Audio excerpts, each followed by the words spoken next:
Anong ginihimo sang Ginoo? Mayong hapon sa tanan kag pagkidait liwat utod ko kay Kristo. Sang Martes nagpa-X-ray ako.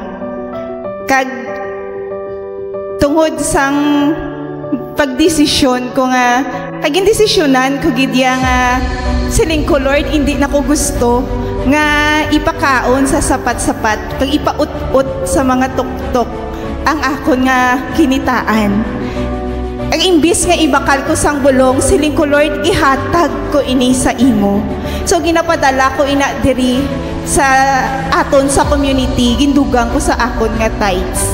So sang Tuesday nga nagpa-X-ray ako, glory to God, kayang akon result normal tanan. Amo na ang bahilo sang Ginoo tungod sang pagpamati ko sang iya nga tingog. In Jesus' name, amen.